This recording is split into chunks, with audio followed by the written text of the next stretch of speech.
नमस्कार मित्रांनो, सुस्वागतम घरोघरी मातीच्या चुली या मालिकेच्या आजच्या भागामध्ये जानकी आता मेथीची भाजी ही निवडत असते. तेव्हा आता तेथे सुमित्रा येते. सुमित्रा म्हणते की काय सुनबाई, अहो काय करतात. त्यावर आता जानकी म्हणते की काही नाही आई, भाजी निवडते.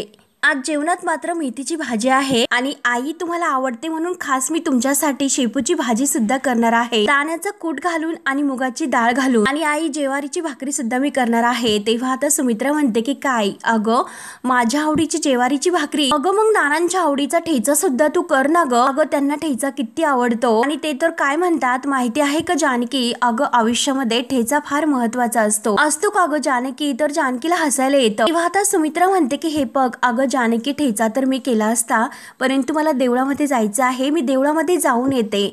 म्हणून सुमित्रा जायला निघते. तेव्हा आता जानकी म्हणते की आई अहो थांबा, तुम्ही एकट्या जाऊ नका, तुम्हाला देवळात जायचं आहे ना, चला मग मी सुद्धा तुमच्या बरोबर येते.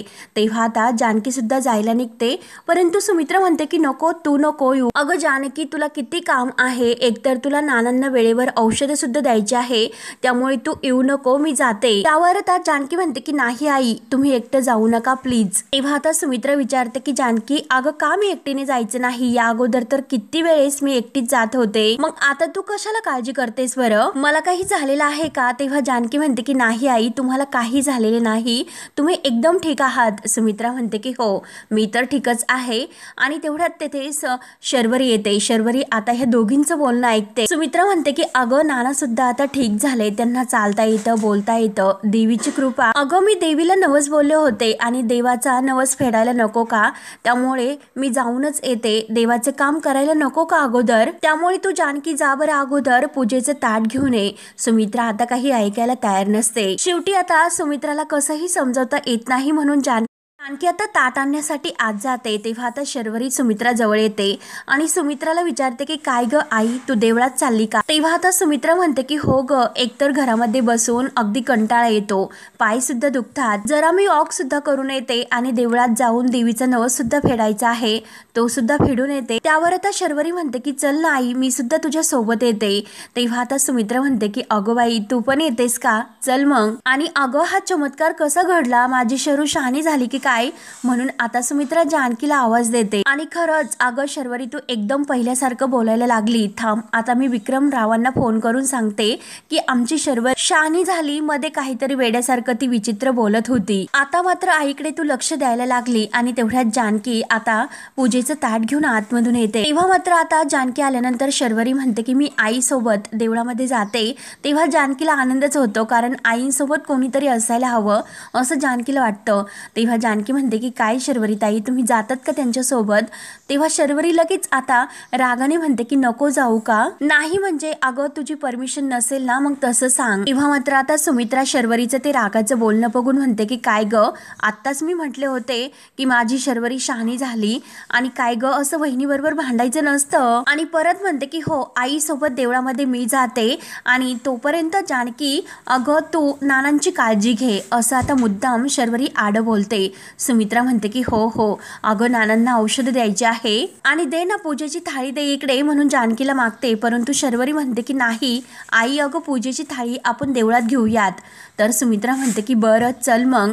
आणि तेव्हा आता जानकीला थोडासा तरी संशय येतो की शर्वरी नेमकं आईंना देवळात नेण्याऐवजी कुठे नेते. त्यानंतर आता ऐश्वर्याला सकाळी जाग येते आणि डोकं आता रात्री दारू पिल्यामुळे खूप असं जड पडलं होतं, म्हणून ती आता उठते आणि अरे देवा, काय झालं असेल, डोकं इतकं जड का पडलं असेल, एकतर कुठेही पाठदुखी बरी झाली आणि आता हे डोकं, म्हणून ऐश्वर्या डोक्याला हात लावून बसते. आणि तेवढ्यात तेथे सारंग येतो. सारंग मात्र आता ऐश्वर्यासाठी लिंबू सरबत घेऊन येतो आणि उठा उठा, अहो हे बघा तुमच्या सारूने तुमच्यासाठी काय आणलं, बघा लिंबू सरबत.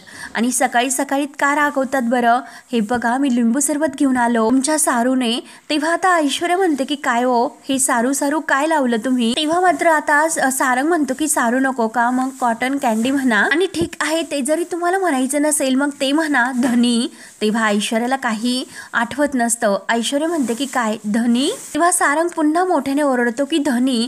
तेव्हा ऐश्वर्या पुन्हा ओरडते की काय काय हे धनी धनी लावलं आणि इतकं मोठ्याने ओरडतात. तर ऐश्वर्या खूप अशी भडकते की काय हो हे कॉटन कॅन्डी धनी आणि सारू हे काय लावलं, सकाळी सकाळी दारू पिऊन आलात का? तेव्हा आता सारंग म्हणतो की मी तर कधी दारू पित नाही, दारू तर काल रात्री तुम्हीच पिला होतात आणि नशा सुद्धा तुम्हालाच झाली होती. तेव्हा ऐश्वर्या म्हणते की माझ्या का लक्षात नाही, तर सारंग म्हणतो की असून द्या, अहो काही काही गोष्टी लक्षात राहत नसतात आणि कधी कधी काही क्षण मात्र आयुष्यभर विसरता येत नाही, म्हणून तो आता ऐश्वर्याच्या अंगाला हात लावतो. तेव्हा सारंग मात्र लाजत बोलत असतो, तर ऐश्वर्या विचारते की कुठले क्षण?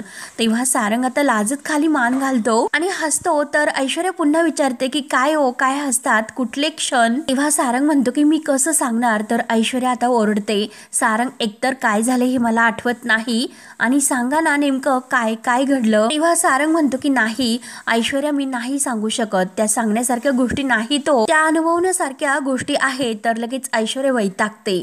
ऐश्वर्या म्हणते की द्या इकडे ते लिंबू सरबत, इकडे द्या आणि तुम्ही बाहेर जा. तेव्हा मात्र आता सारंग म्हणतो की मी बाहेर जाऊ आणि तुम्हाला ते चालणार आहे का? तर ऐश्वर्या आता खूप अशी भडकते. ऐश्वर्या खूप भडकते की माझं डोकं दुखतंय.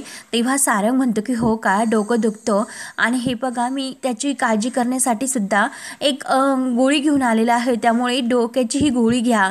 तेव्हा आता घ्या ही गोळी, तुम्हाला बरं वाटेल, म्हणून सारंग तिच्या हातात गोळी देतो. तेव्हा मात्र सारंग तिला पिंकी प्रॉमिस असं करतो. तर ऐश्वर्या आता खूप अशी ओरडते की तुम्ही जातात का बाहेर? सारंग बाहेर जातो. तेव्हा मात्र आता ऐश्वर्या विचार करते की नक्की हा डिफेक्टिव्ह पीस काही सकाळी सकाळी पिऊन आला होतात की काय? नक्की हा काय बरचळतो? नक्की हा काय म्हणत होता की सारू काय, कॉटन कॅन्डी काय आणि धनी काय? धन्यापेक्षा गव्हाची गोणी बरी, म्हणून आता ती सरबत पिऊन घेते. त्यानंतर आता शर्वरी इकडे सुमित्राला देवळात नेण्याऐवजी इकडे पोलीस स्टेशनला घेऊन येते. तेव्हा आता सुमित्रा पोलीस स्टेशन बघते आणि म्हणते की शर्वरी अगं देवळात जायचं होतं, तू इकडे का घेऊन आलीस इकडे देवळामध्ये? अगं देवळामध्ये चल, मला नानांसाठी प्रार्थना करायची आहे. तेव्हा शर्वरी म्हणते की हे बघ आई, सगळ्याच प्रार्थना हा देव ऐकत नसतो आणि आज मात्र प्रार्थनेपेक्षा मला तुला इकडं आणणं जास्त महत्वाचं वाटत होतं, म्हणून मी तुला इकडे घेऊन आले. आणि तेवढ्यात इन्स्पेक्टर साहेब बाहेर येतात आणि म्हणतात की कोण आहात तुम्ही आणि इथे तुमची बडबड गोंधळ का सुरू आहे? तेव्हा शर्वरी इन्स्पेक्टर साहेबांना म्हणते की नमस्कार, मी शर्वरी रणदिवे, मी तुम्हाला फोन केला होता. तेव्हा आता इन्स्पेक्टर साहेब सुमित्राला विचारतात की ह्या कोण आहेत? तेव्हा मात्र आता लगेच शर्वरी म्हणते की ही माझी आई सुमित्रा रणदिवे. तेव्हा सुमित्रा म्हणते की शरू अगं सुमित्रा रणदिवे काय म्हणते? आणि ती इन्स्पेक्टर साहेबांना सांगते की सुमित्रा पुरुषोत्तम रणदिवे, आणि पुरुषोत्तम रणदिवे म्हणजे नाना आणि हिचे वडील बर का, असं हसून म्हणते. तेव्हा मात्र इन्स्पेक्टर साहेब त्यांना आतमध्ये बोलावतात. तर सुमित्रा म्हणते की अगं आत कशाला?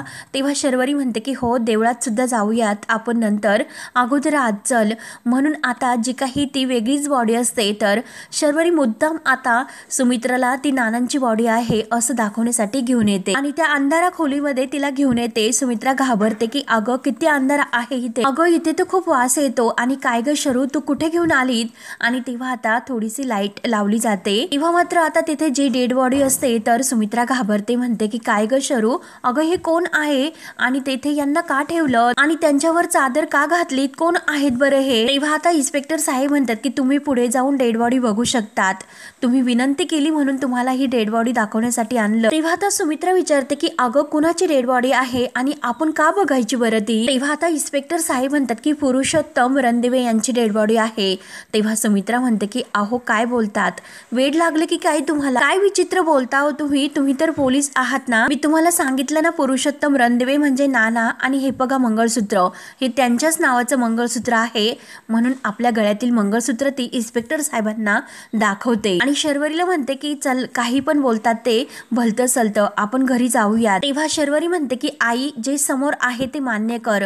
सुमित्रा म्हणते की नाही मी मान्य करणार नाही, तू अगोदर घरी चल बरं. तेव्हा शर्वरी म्हणते की हे बघ आई, तू डेड बॉडी बघ, तू इथून पळ काढू नकोस, एकदा मनाची तयारी करून घे. सुमित्रा ऐकायला तयार नसते. सुमित्रा म्हणते की नाना घरी आहेत, चल बरं तू घरी. शर्वरी रडत म्हणते की आई नाना घरी नाहीत, मी किती वेळेस सांगू की नाना घरी नाहीत, आतापर्यंत तू खूप पाठ फिरवली, पण चल ही डेड बॉडी बघ नक्की कुणाची आहे, नानांची आहे ती. एकतर आई तू कुणाचं काही ऐकून घ्यायला तयारच नाही आणि तो ऋषिकेश दादा आणि जानकी तुला खरं काय आहे ते सांगायला तयार नाही, पण आज स्वतःच्या डोळ्यांनी बघ आणि खरं काय आहे ते ठरवून घे. तेव्हा शर्वरी लगेच पुढे होते आणि डेड बॉडीवरचं पांढरं कापड बाजूला करते. तेव्हा आता सुमित्राला ही सर्व बघून खूप धक्का बसतो. शर्वरी रडत असते की बघ आपले नाना हे. तेव्हा मात्र सुमित्राला एक जबर धक्का बसतो. ती म्हणते की नाना, तर शर्वरी म्हणते की हो नाना या जगात नाही आई, अगं नानांचा त्या ऋषिकेश दादाने खून केला. तेव्हा आता सुमित्राला आणखीन धक्का बसतो. त्यानंतर आता इकडे सर्वजण जेवायला बसतात, तर सर्वजण जानकीला सुद्धा खाऊन घेण्यासाठी आग्रह करत असतात, परंतु आता जानकी आई येण्याची वाट पाहत असते. जानकीचं सारखं लक्ष दरवाजाकडे असते की आई केव्हा येतील. तेव्हा आता लगेच ऋषिकेश विचारतो की अगं जानकी काय झालं, तू सारखं दरवाजाकडे का बघतेस. परंतु जानकीचा तर काही नाश्ता करण्याकडे लक्ष नसतं. ऋषिकेश विचारतो की आई कुठे आहेत, तर जानकी म्हणते की आई देवळामध्ये शर्वरी वंशसोबत गेलेल्या आहेत आणि येतच असतील त्या इतक्यामध्ये. तेव्हा आता लगेच सौमित्र म्हणतो की ऐकावे ते नवल. शरू आईला घेऊन देवळात गेली आणि इकडे सारंग मात्र फाडफाड इंग्लिश बोलायला लागला. तेव्हा अवंतिका हसून म्हणते की हो परवा तर मला असं कळलं की ऐश्वर्याने जानकींना क्यूट असं गिफ्ट दिलं. तेव्हा जानकीला सुद्धा हसायला येतं. जानकी म्हणते की आता गप्प बसा, शर्वरी वंश इतर कुणासारख्या नाही. तेव्हा सारंग मात्र आता गुपचूप ऐकून घेत असतो. तेव्हा आता ऋषिकेश विचारतो की जानकी मला सांग बरं, आईने नाश्ता वगैरे काही केला का. तर जानकी म्हणते की नाही, त्या देवळात आल्यानंतर करत्यालच. तेव्हा मात्र ऋषिकेश म्हणतो की तोपर्यंत मी सुद्धा आईसाठी थांबतो, जोपर्यंत आई येत नाही तोपर्यंत माझा घशाखाली घास नाही उतरणार. तेव्हा आता ऋषिकेश लगेच दरवाजाची बेल वाजल्यामुळे कोण आलेला आहे हे बघण्यासाठी दरवाजात जातो. दरवाजा उघडतो तर सुमित्रा आणि शर्वरी असतात. तर आता ऋषिकेश सुमित्राच्या हाताला धरतो. आलीस का, अगं तू तर काही खाल्लं नव्हतं आणि देवळात गेली होती. अगं आई कधीची मी तुझी वाट पाहतो, मंदिरात गेली होती, जाताना एकतर तू काही खाल्लं नाही. जानकीने गरमागरम पोहे केलेले आहे, चल खाऊन घे. तेव्हा मात्र आता सुमित्रा सनकने एक ऋषिकेशच्या कानामागे देते आणि सर्वांना मात्र आता हे बघून एक मोठा धक्का बसतो. तेव्हा सुमित्रा आणखीन एक कानामागे देते आणि ऋषिकेशला विचारते की तू असं का केलंस. तेव्हा आता सर्वजण धावत येतात. जानकी म्हणते की आई हो काय झालं, परंतु आता सुमित्रा ऐकायला तयार नसते. सुमित्रा म्हणते की काय रे ऋषिकेश, का तू असं केलंस. ऋषिकेशची कॉलर पकडते आणि त्याला जाब विचारत असते. आता नेमकं कुणाला काहीच कळत नाही की सुमित्राला नेमकं काय झालं ते. तेव्हा आता सुमित्रा रडतच म्हणते की अरे ऋषिकेश तू नानांना मारलंस. ऋषिकेश म्हणतो की आई अगं काय बोलतेस. सुमित्रा म्हणते की अरे तू त्यांचा खून केलास आणि का तू असं केलंस. म्हणून सनकने एक आणखीन कानामागे देते. अरे माझ्या नवऱ्याला तू मारलंस, लाज नाही का वाटत तुला. तर आता सुमित्रा जे काही बोलते ते बघून जानकी आणि बाकी सर्वांना खरंच एक खूप मोठा धक्का बसतो. तरी सुद्धा ऋषिकेश आई आई असं करत असतो. तर सुमित्रा जोरात ओरडते की अरे ऋषिकेश का केलंस तू असं. तेव्हा ऋषिकेश म्हणतो की आई तू शांत हो, नानांना काही झालेलं नाही, मी त्यांना नाही मारलं, आपले नाना जिवंत आहेत. तेव्हा सुमित्रा म्हणते की नाही ते जिवंत नाही, सगळं काही मला कळलं आणि शरूने मला त्यांची डेड बॉडी बघण्यासाठी नेलं होतं. तेव्हा तिने मला दाखवले, मी माझ्या डोळ्यांनी त्यांना बघितलं, नाना नाही जिवंत, नाना नाही जिवंत. म्हणून सुमित्रा आता जोरजोराने रडत असते. तेव्हा सौमित्र सारंग अवंतिका सुमित्राला धरतात, खुर्चीवर बसवतात, परंतु ऋषिकेश आणि जानकी शर्वरीकडे बघत असतात. तेव्हा आता जानकी म्हणते की शर्वरी वंश अहो काय केलं तुम्ही. तेव्हा शर्वरी म्हणते की हो तेच केलं की जे तुम्ही अगोदर करायला हवं होतं, तुम्ही ते केलं नाही कारण तुमच्या मनात चोर आहे, तुम्ही तिच्या मनाशी खेळत राहिला, तिच्या मनावर कायमचा परिणाम झाला असता, म्हणून मी त्यांना. तर जानकी म्हणते की म्हणून तुम्ही त्यांना डेड बॉडी दाखवण्यासाठी घेऊन गेलात का. जे प्रेत नानांचं नाही ते प्रेत तुम्ही दाखवलं,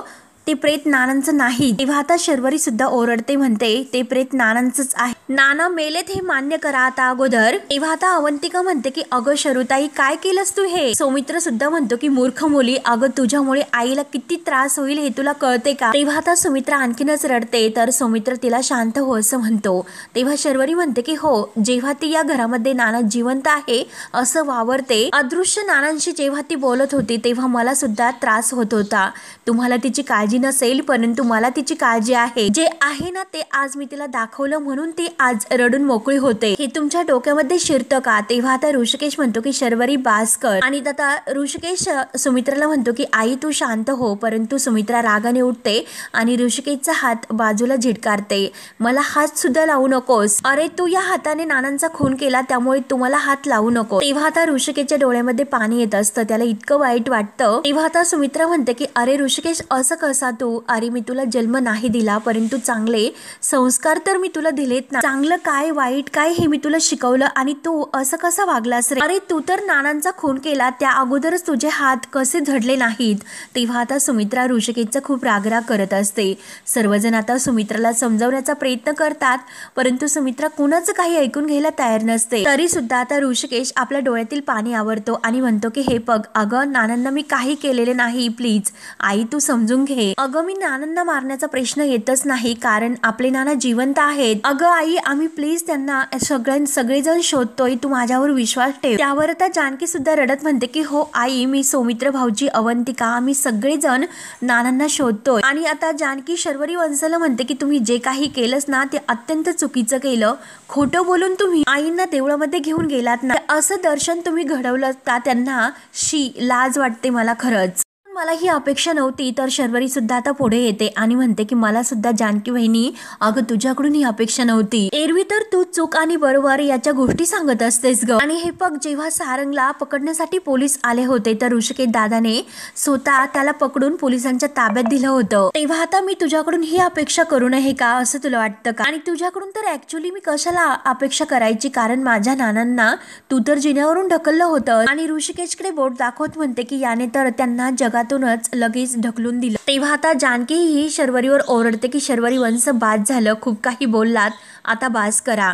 खरंच त्या ऐश्वर्याने तुमचं डोकं फिरवलेलं आहे. तर शर्वरी म्हणते की हो ना, खरंच ती ऐश्वर्या एकदम असं करेक्ट बोलली. तेथे नसेल आणि त्या जानकीच्या तोंडातून माझं नाव नक्की येईल आणि तू तर मात्र आज ते खरं करून दाखवलं. अगं तीच आहे की या घरामध्ये म्हणून तुम्हाला कोणीतरी जाब विचारणारं आहे आणि मी या घरामध्ये नाही म्हणून तू आई आणि नानांना. तर जानकी म्हणते की हो, मी आई आणि नानांना माझ्या आई आणि वडिलांप्रमाणे जपलंय, त्यांची मी काळजी घेतली म्हणूनच हक्काने मी हे सर्व सांगू शकते. अहो तुम्हाला तर तुमचा मुद्दा सिद्ध करायचा होता म्हणून तुम्ही आज आईंसोबत असे वागला. जे काही आज तुम्ही वागलात ते कधीही मी वागले नसते. तेव्हा शर्वरी म्हणते की हो ना, अगं माझी चूक आहे सगळी आणि तू मात्र तू तुझ्या नवऱ्याला वाचवते, हेच बरोबर आहे. त्यावर आता जानकी म्हणते की शर्वरी वंश चूक आणि बरोबर हा प्रश्न येथे नाही.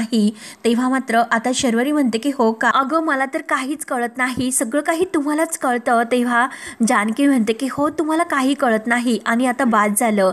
तेव्हा आता सुमित्राला चक्कर येत असते. हे सर्व काही जे सुरू आहे तर ते सुमित्राला सहन होत नाही. जानकी म्हणते की बास करा, आईंना त्रास होतोय. तर शर्वरी म्हणते की हो तुमच्यामुळे होतो, आमच्या नानांच्या खुनांनी हात तुमचे रंगले. अगं लाज कशी वाटली नाही की माझ्या आईच्या कपाळावरील कुंकू पुसण्यासाठी. तेव्हा जानकीला खूप राग येतो. जानकी म्हणते की वंश शांत राहा. तेव्हा मात्र आता सुमित्राला चक्कर येते आणि ती खाली पडणार. तो सर्वजण सुमित्राजवळ धावतात. जानकी सुद्धा जोरात आई ओरडते. त्यानंतर आता सर्वजण सुमित्राला उचलून आतमध्ये घेऊन येतात. सुमित्राला आता डॉक्टर चेक करत असतात. सर्वजण सुमित्रा भोवती बसलेले असतात. सर्वांना आता सुमित्राच्या जीवाची काळजी लागलेली असते. तेव्हा आता डॉक्टरांनी चेक केल्यानंतर ऋषिकेश विचारतो की डॉक्टर काय झालं, आई बरी आहे ना? तेव्हा डॉक्टर म्हणतात की त्यांचा बीपी वाढला होता, घरामध्ये काही झाले का, कारण त्यांच्या मनावर खूप ताण आल्यामुळे त्यांना बीपीचा त्रास झालेला आहे. त्यावर आता जानकी विचारते की डॉक्टर काळजी करण्यासारखं काही कारण तर नाही ना? तेव्हा डॉक्टर म्हणतात की हो थोड्या वेळापर्यंत त्यांचा बीपी नॉर्मल होईल परंतु पुढे असं काही होईल याची काळजी मात्र तुम्ही घ्या, कारण त्यांना अगोदर हार्ट अटॅक येऊन गेलेला आहे, त्यात तुम्ही त्यांना खरंच खूप जपायला पाहिजे, म्हणून घरामध्ये असं काही होऊन देऊ नका. तेव्हा आता सौमित्र म्हणतो की हो डॉक्टर आम्ही काळजी घेऊ आणि शर्वरीकडे बघत म्हणतो या घरामध्ये वाद होणार नाही याकडे सुद्धा आम्ही लक्ष देऊ. तेव्हा डॉक्टर काही औषध लिहून देतात आणि थोड्या वेळापूर्वी ते शुद्धीवर आल्यानंतर त्यांना साधं जेवायला द्यायचं सांगतात आणि जाताना म्हणतात की जर त्यांची अगोदर तब्येत आणखीनच बिघडली तर त्यांना मात्र ऍडमिट करावं लागेल. तेव्हा जानकी म्हणते की नाही डॉक्टर, आम्ही तशी वेळ नाही येऊन देणार, आईंची काळजी घेणं ही आमची जबाबदारी असेल, आम्ही आईंना काही होऊन देणार नाही. तेव्हा जानकी म्हणते की शर्वरी वंश हे बघा सॉरी, कारण मी तुमच्यावर आवाज चढून बोलले आणि हे बघा मला आईंच्या तब्येतीची काळजी होती म्हणून आतापर्यंत मी त्यांना सांगितलं नव्हतं की नाना या घरात नाही म्हणून. तेव्हा शर्वरी म्हणते की एक्झॅक्टली, कारण यासाठी तिला कळण्यासाठी मी नानांची डेड बॉडी बघण्यासाठी तिला घेऊन गेले होते, नाना या घरात काय तर या जगातच नाही हे कळण्यासाठी. तेव्हा जानकी म्हणते की वंश हे बघा माझ्यावर विश्वास ठेवा, ते डेड बॉडी नानांची नाही. तेव्हा आता शर्वरी म्हणते की हो का, तू बोलतेस हे सर्व, अगं हे सर्व खोटं आहे, आज ना उद्या हे सर्व काही तिला स्वीकारावं लागेल, नाना या जगामध्ये नाही, तू कितीही लपवण्याचा प्रयत्न कर तरी सुद्धा तिला कळायलाच हवं. त्यानंतर आता इकडे सारंग ऐश्वर्याच्या रूम मध्ये येतो आणि ऐश्वर्याला सांगतो की आईने खरंच खूप टेन्शन घेतलं हो या सगळ्याचं। तेव्हा ऐश्वर्या म्हणते की हो ना, सगळं काही मला कळतं हो, या अगोदर सुद्धा त्यांना एकदा हार्ट अटॅक येऊन गेला आणि आता तर आईंचा बीपी वाढला, त्यामुळे त्यांना चक्कर सुद्धा आली। सारंग म्हणतो की आईच्या तब्येतीची मला खरंच खूप ऐश्वर्या काळजी वाटते हो। तेव्हा ऐश्वर्या म्हणते की सारंग नका काळजी करू, सर्व काही ठीक होईल हो। आणि शरुताईंनी आता आईंना नानांची डेड बॉडी दाखवून चांगलंच केलं आणि ह्या सर्व गोष्टी आहे, त्यामुळे हे सत्य आहे ते आपण सुद्धा स्वीकारून पुढचं पाऊल उचलायला हवं। तेव्हा आता सारंग म्हणतो की पुढचं पाऊल म्हणजे काय, तर ऐश्वर्या म्हणते की नानांची डेड बॉडी आपण किती दिवस असे तिकडे ठेवणार आहोत, ती डेड बॉडी आपण आपल्या ताब्यात घ्यायला हवी, त्यावर आता अंत्यसंस्कार आपल्याला करावे लागतील। सारंग म्हणतो की हो ना ऐश्वर्या, तुमचं बरोबर आहे। तेव्हा आता लगेच सौमित्र तेथे येतो। सौमित्र म्हणतो की हो का, काय बरोबर बोलतेस रे ती ऐश्वर्या, ती बाई वाटेल ते बोलते आणि तू काय होला हो करतोस रे। सारंग म्हणतो की त्या काही चुकीचं बोलत नाही आणि नानांना जाऊन किती दिवस झाले, त्यांच्यावर अंत्यसंस्कार करायला नको का। तेव्हा सौमित्र म्हणतो की अरे तू परत परत ते बोलू नकोस, आपले नाना जिवंत आहे आणि जोपर्यंत या केसचा निकाल लागत नाही तोपर्यंत मात्र आपण त्या बॉडीचं काही करू शकत नाही। कायद्याची अक्कल तुम्हाला नसेल, निदान मला तरी विचारा, असं ऐश्वर्याकडे रागाने बघत सौमित्र आता सारंगला सांगते। तेव्हा मात्र ऐश्वर्या म्हणते की हो का, मग खुनी कोण आहे तो अगोदर शोधा आणि ही केस सॉल्व्ह करा। सौमित्र म्हणतो की हो का, गोष्टी तुझ्या मनासारख्या झाल्या नाहीत म्हणून तू लगेच वाटेल तसं करू शकतेस का, तुला असं वाटत असेल, परंतु तसं काही नाही। कायदा नावाची सुद्धा एक गोष्ट, सगळ्यात अगोदर हे सिद्ध करावं लागेल की ती बॉडी नानांची आहे म्हणून, आणि त्यानंतर मात्र हे सिद्ध करावं लागेल की त्यांचा खून झाला होता, आणि त्यानंतर मात्र हे सिद्ध करावं लागेल की तो खून ऋषिकेश दादाने केला होता, आणि जोपर्यंत गुन्हा सिद्ध होत नाही तोपर्यंत काही होऊ शकत नाही, आणि जोपर्यंत मी आहे तोपर्यंत ऋषिकेश दादाला मी या केसमध्ये नाही अडकून देणार। त्यानंतर हॉलमध्ये आता शर्वरी बसलेली असते। ऋषिकेश तेथे जवळ येतो आणि शर्वरीला समजावत असतो की शरू, परंतु आता शर्वरी रागाने ऋषिकेशकडे बघून आपला चेहरा वळवतो। ऋषिकेश म्हणतो की शरू, तुला खरंच असं वाटतं की मी आपल्या नानांचा खून केला म्हणून? अगं मी शरू कुणाचा खून करू शकतो का? तेव्हा आता शर्वरी म्हणते की तू काय करू शकतो आणि काय नाही हे मला नाही माहित, पण जे काही पुरावे मिळालेले आहेत ना त्यावरून हे सिद्ध होतं।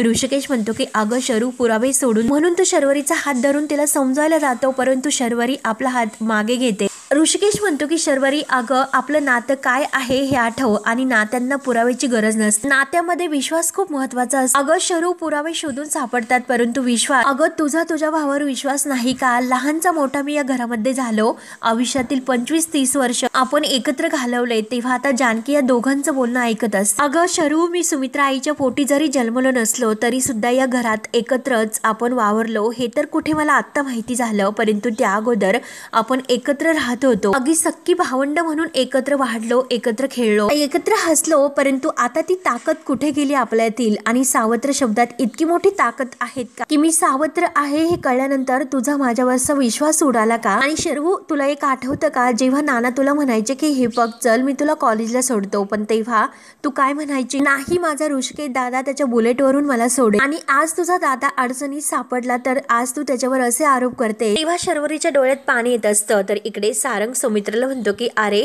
तो चाकू सापडला, त्यावर दादाचे फिंगर प्रिंट्स आहेत, तरी सुद्धा तू असं का म्हणतो? तेव्हा ऐश्वर्या म्हणते की सारंग कशाला लक्ष देतात, अहो हे मुद्दाम त्यांना वाचवण्यासाठी असं बोलतात, त्यांच्याकडे काही मुद्दाच नाही। तेव्हा सौमित्र म्हणतो की काय ऐश्वर्या, माझ्याकडे मुद्दा नाही, आणि समोर एक ग्लास असतो आणि तो आता ऐश्वर्याला विचारतो की मला एक गोष्ट सांग बरं, त्या ग्लास मधून पाणी कोण पिलं? तेव्हा ऐश्वर्या म्हणते की का, कशासाठी? तर सौमित्र म्हणतो की तुझ्याशी नाही, मी माझ्या भावाशी बोलतो। सारंग म्हणतो की बरं ठीक आहे, आणि काय प्रॉब्लेम आहे बरं तुला? तेव्हा सौमित्र हातामध्ये रुमाल घेतो आणि त्या ग्लासवर रुमाल टाकून तो ग्लास उचलतो आणि तो सारंग समोर तो ग्लास धरून म्हणतो की मुद्दा, तर सारंग म्हणतो की यात काय असा मुद्दा आहे? हा सौमित्र म्हणतो की समजा या ग्लास मध्ये मी विष घातलं तर ते तुला प्यायला दिलं तर मग ते गुन्हेगार कोण ठरेल? तू ठरशील, कारण यावर तुझ्या हाताचे ठसे असतील। तेव्हा सारंग म्हणतो की अरे पण तुला नेमकं म्हणायचं काय? तर सौमित्र म्हणतो की असंच ऋषिकेश दादाला फसवले गेले आणि त्याच्याबरोबर सुद्धा असंच झालं असेल तर त्या मर्डरवरती मुद्दाम ऋषिकेश दादाचे ठसे उमटून त्याला त्यात अडकवले असेल तर? तेव्हा सारंग म्हणतो की अरे सौमित्र, तुला असं म्हणायचं का तो खून वेगळ्याच माणसाने केला म्हणून? तोच लगेच ऐश्वर्या खूप घाबरते। सारंग म्हणतो की चाकूवर मुद्दाम ऋषिकेश दादाचे ठसे घेतले, तर सौमित्र म्हणतो की हो एक्झॅक्टली। सारंग म्हणतो की कोणीतरी दादाला अडकवण्याचा प्रयत्न करतोय, तेव्हा सौमित्र म्हणतो की हो सारंग हो, असं होऊ शकतं का? तर सौमित्र म्हणतो की का होऊ शकत नाही? तेव्हा सारंगचा तर विश्वास बसतो, परंतु ऐश्वर्या लगेच म्हणते सारंग अहो काय चाललं, तुम्ही कशाला त्यांच्यावर विश्वास ठेवता? आणि मुद्दाम आता लगेच सौमित्रला म्हणते की म्हणजे आता तुम्ही काय बोललात? ऋषिकेश दादानंतर तुम्ही माझ्या नवऱ्याला मारण्याचा प्लॅन करतात की काय? म्हणजे तुम्ही आता काय म्हटलेत की त्यांना विष दिलं तर? तेव्हा सौमित्र म्हणतो की अगं मी तर फक्त माझा मुद्दा सिद्ध करत होतो. आणि काय ग ऐश्वर्या, तुला कसली भीती वाटते इतकी? माझ्या डोक्यात खुनाचे विचार येतात की याची, की सारंग माझ्या बोलण्यावर विश्वास ठेवतो याची, आणि ही भीती कायम ठेव. अगं मी तर फक्त एकच असं म्हणत होतो, गुन्हा सिद्ध होत नाही तोपर्यंत गुन्हेगार कडून सिद्ध होणार आहे. आणि सारंगला म्हणतो की तू आता हिचं अजिबात ऐकू नको, आणि जर तुला कायदा कळत नसेल तर सारंग तू मी आहे ते, आणि नाहीतर तू या सगळ्यामध्ये फसशील. त्यानंतर आता इकडे ऋषिकेश शर्वरीला म्हणत असतो की एकदा कॉलेजमध्ये एका मुलाने तुझी छेड काढली होती, तेव्हा मी त्या मुलाला जोडलं होतं, आणि एकदा तू ट्रॉफी जिंकली होती तर अख्ख्या गावात मी तुझी मिरवणूक काढली होती. अगं तुझ्या बोहल्याच्या वेळी तुझ्या लग्नात बोहल्याजवळ मी तुला घेऊन आलो होतो, आणि तुझ्या पाठवणीच्या वेळेस आईपेक्षा मी जास्त रडलो होतो ग. या घरामध्ये सगळ्यात जास्त विश्वास तुझा माझ्यावर होता. अगं शर्वू तू असं का म्हणले नाही की अख्खं जग मला फसू शकतो परंतु माझा ऋषिकेश दादा नाही? तू असं का म्हणली नाही? माझ्या ऋषिकेश दादाने नानांना मारलेलं नाही का? तू असं म्हणली नाही? सांग ना शरूताई सांग ना. तेव्हा शर्वरी म्हणते की मी काय करू, तू स्वतःला मात्र माझ्या जागी ठेवून बघ. माझे नाना असे गायब झाले अचानक, मग मी काय करू शकते? तेव्हा ऋषिकेश म्हणतो की हो मी खात्रीने सांगतो की नाना जिवंत आहे, आणि जिथे कुठे असतील ना ते, कारण माझ्या आईचा हसू मला परत आणायचा आहे, आणि माझ्या बहिणीचा गमावलेला विश्वास मला परत मिळवायचा आहे. या घराचं समाधान परत आणायचं आहे. मी तुला आज वचन देतो, आणि त्यांना परत आणेपर्यंत तू माझ्या सोबत असशील ना? म्हणून तो आपला हात पुढे करतो, परंतु शर्वरी रागाने लगेच तेथून उठून जाते. ऋषिकेशला इतकं वाईट वाटतं, आणि जानकी आता ऋषिकेशकडे पाहत असते. ऋषिकेशची अवस्था जानकीला नाही बघू. तेव्हा ती ऋषिकेश जवळ येते, आणि ऋषिकेश जानकीच्या कुशीत येऊन खूप असा रडतो. तेव्हा आता जानकी पक्का एक निर्धार करते, आणि हा भाग येथे संपतो. पुढील भागामध्ये जानकी ही सुमित्राकडे येते, आणि सुमित्राला म्हणते की नाना मुळशीत आहे, त्यांना आम्ही नक्की शोधून काढू. परंतु आता ऐश्वर्याने हे सर्व ऐकलेलं असतं, आणि ऐश्वर्या आता पुढचा प्लॅन करायला मोकळी होते. त्यानंतर जो काही गुंड तेथे दारू पित असतो, आणि तो फोनवर बोलत असतो की माणसाची हरवलेली जी गोष्ट आहे तर सगळीकडे तो शोधत असतो, नेमकं तो स्वतःच्या घरात शोधत नसतो. तेव्हा आता ऐश्वर्या म्हणते की म्हणजे काय, म्हणजे नाना घरात आहे का असं ऐश्वर्याला समजतं. तेव्हा मात्र आता इकडे जानकी ऋषिकेशला म्हणत असते की आपले नाना नक्की सापडतील, मला पूर्णपणे खात्री आहे. ऋषिकेश म्हणतो की नक्कीच सापडतील, परंतु ज्यांनी माझ्या नानांना जिवंतपणे मारलं, परंतु त्यांची मात्र आता मी शोक यात्रा काढणार हा ऋषिकेश पुरुषोत्तम रणदिवे. तेव्हा मित्रांनो पुढे काय काय होतं हे बघण्यासाठी आपल्या चॅनलला नक्की सबस्क्राईब करत राहा. धन्यवाद.